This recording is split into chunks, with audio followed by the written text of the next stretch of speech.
ঠাকুর শ্রী রামকৃষ্ণদেবের ভাবসমাধিতে চলে যাওয়া এটিকে অনেকে ঠিক ভালো চোখে দেখতেন না।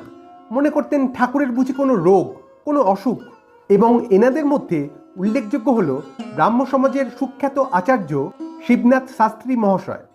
উনি ভাবতেন এ নিঘাত ঠাকুরের কোনো রোগ, ওই হিস্টেরিয়া বা এপিলেপটিক ফিটস এই ধরনের কোনো অসুখ হয়েছে ঠাকুরের। এবং এই জন্যই ঠাকুর ওই সময়গুলোতে চৈতন্য হারিয়ে ফেলেন, অচৈতন্য হয়ে যান, মানে অজ্ঞান হয়ে যান। এবং তিনি এইটি শুধু মনে মনে ভাবতেন এরম নয়, তিনি সবাইকে এরকমটাই বলে বেড়াতেন আশেপাশে। এবং এই কথাটি গিয়ে পৌঁছল ঠাকুরের কানে। তো একদিন শিবনাথবাবু এসেছেন দক্ষিণেশ্বরে এবং ঠাকুরও রয়েছেন। তো নানান বিষয় নিয়ে কথাবার্তা চলছে। এর মাঝেই ঠাকুর ওই কথাটি পারলেন, বললেন, আচ্ছা শিবনাথ, তুমি নাকি সবাইকে বলো এ আমার রোগ, আর বলো নাকি আমি চৈতন্য হারিয়ে ফেলি, মানে অচৈতন্য হয়ে পড়ি। তখন শিবনাথবাবু বলছেন, হ্যাঁ তো ঠাকুর, আমার যা মনে হয় আমি তাই বলি। কেন, আপনি কি সত্যি সত্যি অচৈতন্য হয়ে পড়েন না, চৈতন্য হারিয়ে ফেলেন না? তো এর উত্তরে ঠাকুর খুব সুন্দর একটি কথা বললেন, খুব গভীর কথা, আমাদের মন দিয়ে বুঝতে হবে।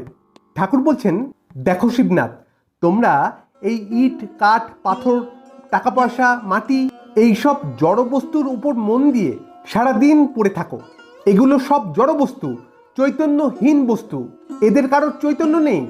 আর আমি মহা যে চৈতন্য, যে চৈতন্য থেকে এই সমস্ত জগৎ সংসারে সমস্ত প্রাণীর মধ্যে, সমস্ত জীবের মধ্যে চৈতন্য এসেছে, যে মহা চৈতন্য থেকে এসেছে, সেই মহা চৈতন্যের মধ্যে বিভোর হয়ে যায়। তা এবারে বলো তো, যে তোমরা চৈতন্যহীন বস্তুর মধ্যে ডুবে গিয়ে সেটাকে বলছো চৈতন্য অবস্থা, আর আমি প্রকৃত চৈতন্য নিয়ে ডুবে থাকলে, সেই চৈতন্য সাগরে ডুব দিলে তুমি বলছো আমি চৈতন্য হারিয়ে ফেলি, মানে যে চৈতন্য নিয়ে আছে সর্বক্ষণ সে চৈতন্য হারিয়ে ফেলছে, অচৈতন্য হয়ে পড়ছে। এ তোমাদের কোন দেশি বুদ্ধি বাবা? চৈতন্যের যে মূল উৎস, সেই মহা চৈতন্যকে যদি কেউ সর্বক্ষণ নিয়ে থাকে সঙ্গে করে, সে কি কখনো অচৈতন্য হতে পারে? চুপ করে রইলেন শিবনাথ বাবু, মুখে কোনো কথা নেই। ঠাকুরের মুখ থেকে এই কথা শোনার পর উনি কি বলবেন ভেবে পাচ্ছেন না, আর মনে মনে ভাবতে লাগলেন, তাই তো, ঠাকুর অচৈতন্য হবেন কি করে? তিনি তো সর্বদা এই চৈতন্যকে নিয়েই আছেন। এটা তো আমাদেরই ভুল ধারণা। সেদিন তিনি হয়তো মুখে কিছু বললেন না, কিন্তু ওনার ওই নিস্তব্ধতা দিয়ে ঠাকুরের প্রতি অনেকটা শ্রদ্ধা জ্ঞাপন করলেন সেদিন।